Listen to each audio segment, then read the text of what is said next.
Hello and welcome to today's episode of Spec Steppin, where we are stepping through the API spec.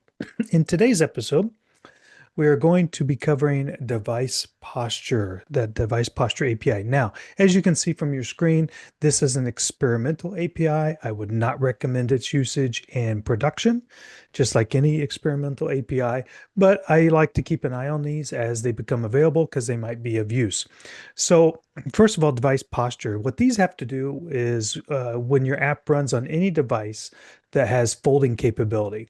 So the Galaxy Fold, for example, that can fold up as a mobile device, and there I've even seen some devices that can fold up and roll up, and there's the concept of some curvatures. Devices like this. So you have a device that can fold in half. Some of them have a screen on the outside of the fold. Some are just the screens on the inside. Even your laptop is a foldable device if you think about it. So basically, you can get the status of what your screen is by saying, okay, when it's in a flat screen, it's going to say continuous. When it's been folded, it's going to say folded. Now, because this is in a experimental state, if I go back down to here, you see it's not in a lot of browsers like Firefox yet, but it's in Chrome and Edge. But because it's in experimental state, it's hard to test and demo because, for example, emulators, like I can emulate a device here in my browser, but it doesn't emulate the folding state. Even if you're using an AVD, so like Android Studio, and you have a device set up, it does not do it correctly. Probably, and I could not get it to work in an AVD.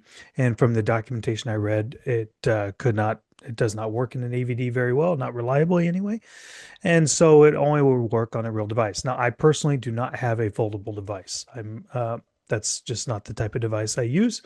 So I can't get it to actually demo the actual feature in the browser. I'll show you kind of what what it should look like.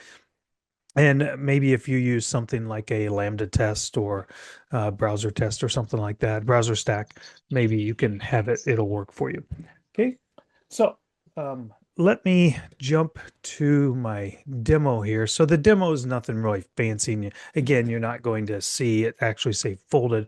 So you can see that Chrome supports it, but my laptop here, it's not foldable. If I close my laptop, you're not going to see my screen because it's going to go to sleep here. So, but here's the key one is that its posture is continuous. So the initial posture is continuous and it can listen for changes. So let's jump to the code so you can kind of see how this works. So it's basic HTML where I have uh, the API support. So I have this ID of API support and ID of current posture. And I have a log there if I want to log entries and things, and just some basic styling, nothing fancy. And you'll see this in the repo. But basically, here, what I'm going to do, and I'm actually going to change these. I've gotten to like query select better. So let me just change these real quick on the fly. There we go.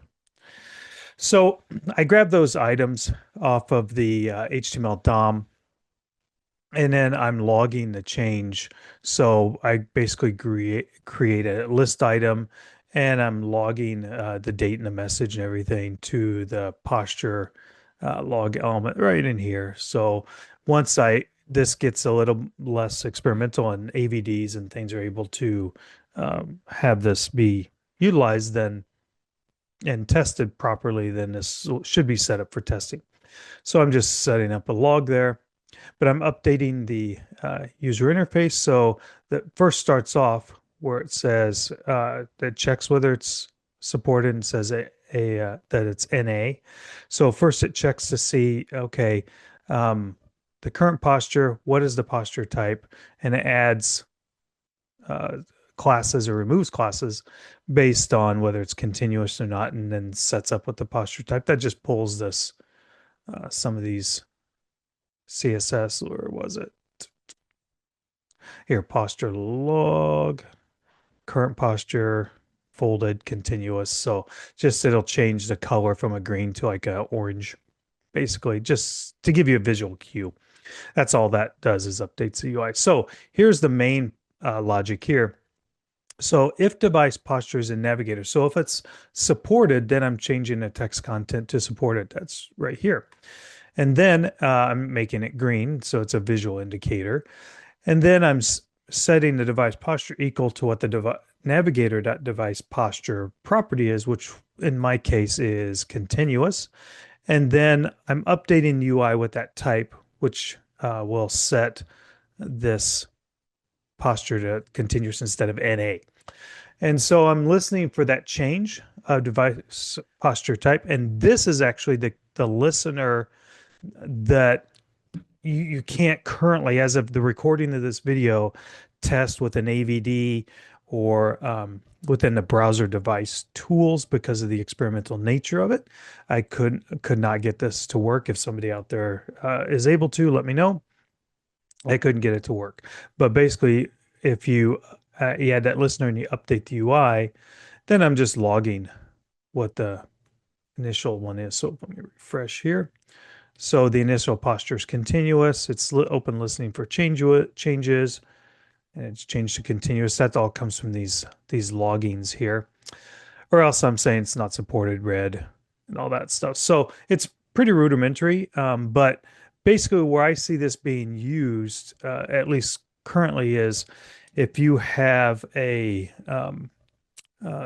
device that you can fold, particularly if there is an outside, once you fold it, if there is a view that's like half the device, or if you have features that take advantage of a larger width on an open device. Once it's folded, you can have some conditional statements to say, okay, if it's folded, maybe remove this part of the UI because it's too small to show that, or change the CSS somehow, that sort of thing. That's why I see some of that being able to be used and be a benefit. So again, it's experimental at this point. I would not use it in production. So, but feel free to play with this code. And like I said, if anybody out there is able to get it working on an AVD or within the browser dev tools, let me know. I would love to see that. Otherwise, if you have any questions, let me know, or keep stepping.